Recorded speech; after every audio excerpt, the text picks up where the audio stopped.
What's up, everybody? We're back. Another new episode of the Last Way podcast. We deal with topics like ghosts, UFOs, cryptids, nerd stuff, conspiracies, and much, much more. Today, we're going to do a little bit different. I do have a new story. First off, I just want to cut the intro and say I apologize for the wait. My entire family got sick, and then the holidays, just everything was an absolute mess. So we're back to recording. Should be doing it regularly, at least 1 to 2 episodes a week. Again, thank you for sticking with us. Check out the blog. Whenever I can't do a recording, then I definitely try to get at least a couple blog articles up. So keep an eye on that. I do have the AC on, or the heat, so hopefully that won't affect the sound quality too much. If it does, I apologize. Just bear with me. Anyway, today we're going over another Hidden World episode. This one's going to be a little bit different than normal. This one is African goblins. So, guess what? If you thought I was done with goblins and leaving them in World War II, you'd be dead wrong. Which is exactly how some of the people in the stories coming up found themselves after their run-ins with goblins.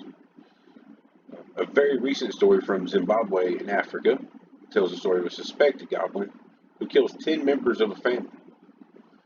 According to the Manica Post, a newspaper, an unnamed Nyanga family has lost 10 members to mysterious deaths they eventually believe to be murders. The article does not state the theory of the police. This is assuming that the family in this superstitious and religious area of the country suspect a supernatural cause for the deaths.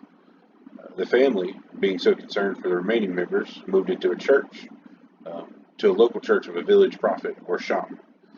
I'm assuming the word prophet is loosely used. The church is not Christian. The name is super complex, and I will not sound like an idiot trying to repeat it. Just know that it's church. I attempted to Google the name, and all I got was the article that I'm speaking on. I tried to find out a little bit more about the local religion, the shamanistic practices, but I didn't really get a whole lot. It's just one of those localized belief systems. But anyway, Prophet Nizara says he found suspected witchcraft paraphernalia in the family's house. A creepy like goblin, a lance, a knobkerrie, which is a knobbed stick used as a weapon, tied with a hyena tail in a clay pot filled with blood and containing a list. So definitely sounds like some witchcraft, Congo, like African, witch doctor stuff to me. One member of the family stated, "We are happy that Mazibaba Nazira got to the bottom of the mystery and fished out the culprit. He has exposed him, and what shocked us most is the inside one of the clay pots was a paper list of people that had died mysteriously and those that were still earmarked to die. We hope the cleansing rituals will eradicate our problem." So, Prophet Nazira blamed the 10 deaths on goblins and guaranteed the family that he drove them out. Fortunately, they may have just moved on to torment another family or village. In 2018, invisible goblins, good luck getting them to appear in court, were blamed for killing livestock and possibly 2 children in Zagawini village. In 2017, hundreds of women in the Bulawayo claimed to have been attacked and some sexually assaulted by these invisible goblins. Now, before you attribute this obscure folklore and religious superstitions, in November of 2017, an American woman named Martha O'Donovan was arrested and imprisoned in Zimbabwe for tweeting that then President Robert Mugabe is a goblin whose wife and stepson bought a Rolls Royce. Apparently, she was eventually released, but apparently that's enough to get arrested, and that shows the fear and hatred for even the term goblin and the fact that they take it that seriously. So that is something to note for sure. Another African tale of goblins, which in this story really seems to be a broad term for any malevolent entity. The Murinsikawa village primary school has some troubling reports from its pupils. The students reported seeing small beings in the bathrooms of the building. One student stated, "Yes, we occasionally saw things that looked like people, that would appear in the toilets. Within, and I'm assuming they mean bathrooms, not the actual toilets. We then told our teachers, and we don't know what exactly these things are, but we were afraid, said one pupil whose identity cannot be revealed. A faculty member remarks that several school pupils told me that they saw creatures several times, and one of the children described the goblin as a short, elderly man with a beard, with a long beard. Another boy said he saw it climbing the tree and was holding a catapult. So, of course, here we have a non-goblin general description of a gnome. They have also been noted to be mischievous by those that do have reports of them getting too close or spotting them in, I guess, nature, you would say. The school notified local priests and authorities have been sent to look into it and look into a way of ridding the school of the being or beings. So I do find that interesting. Obviously, with the World War II episode, we had clear description of what I would term a goblin or a gremlin, as it went on to later be called.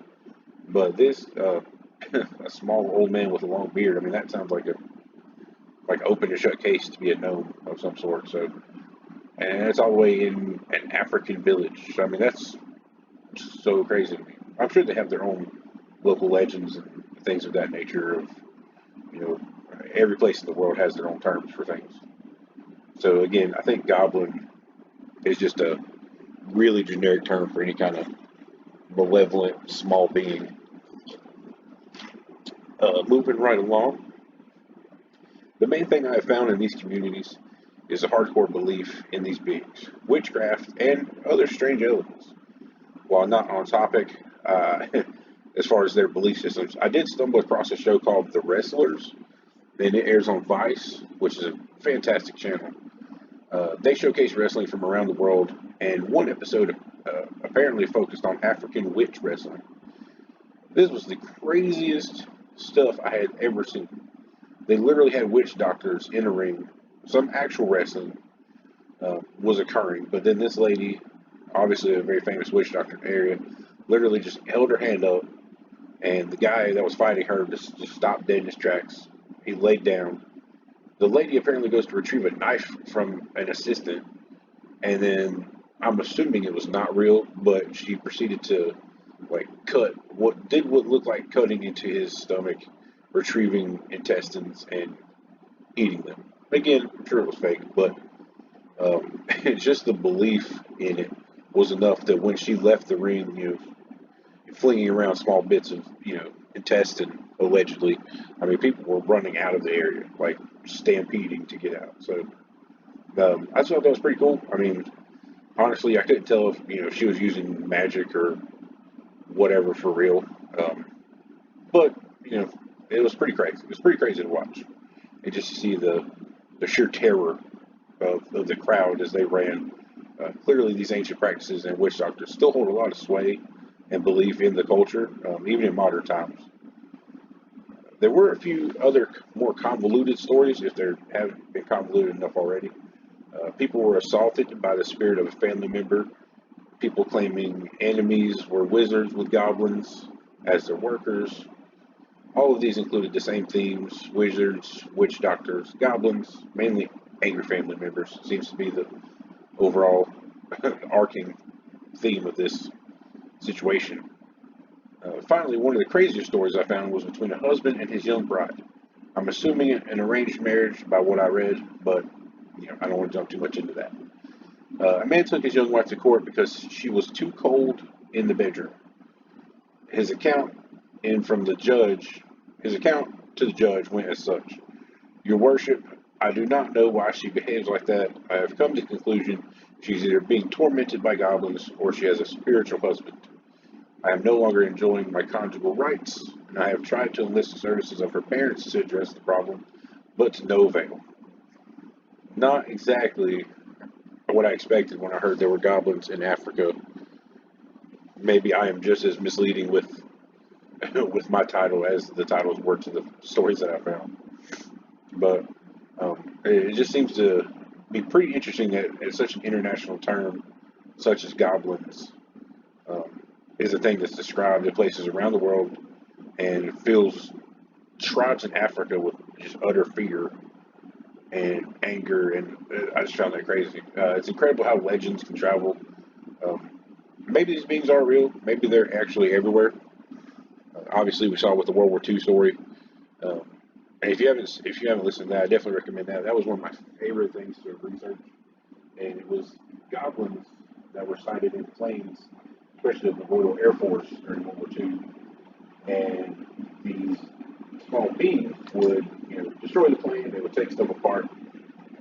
They were reported as, pointy-eared, little ugly beings, like 2 to 3, feet tall range or smaller. They'd be on the wings, and one of the people to report them was Ronald Dahl, who eventually went on to write the book Gremlins, which became the cult hit movie in the '80s. So, I mean, that's a little bit more of a friendly version of what you see, but the angry gremlins in that movie is more or less what they described as attacking their planes as they were flying through. So that is a legit crazy gremlin story. This one, I don't know, it seems to be, like I said, more of a broad term, but still wild to think that people in Africa believe invisible and sometimes not invisible goblins are trying to destroy their families or kill people, and they're like minions of witch doctors and wizards. I mean, I thought all this stuff was in, fiction novels and Game of Thrones style TV shows, but turns out it's just in Africa. So that's good to know. But anyway, that's pretty much all I could find on the African goblins. Again, it just seems like stories and legends of very superstitious people, but the one description of something that sounds like a gnome I thought was very telling. So anyway, that's all I've got for you today. Again, so sorry about the wait, and hope to get back into it. Christmas is almost over. I'm going to set a regular schedule. And again, keep your eye on the blog. Links are everywhere. You can follow us on the blog. It's blowing up, by the way, so we're trying to do at least 2 or 3 articles on there a week. At least 2 episodes of this, hopefully a week after this week. And just Facebook page, Twitter, all that good stuff. Follow us, find us anywhere you can, and keep track of everything we're doing. Thanks so much for listening, and we'll catch you on the next episode.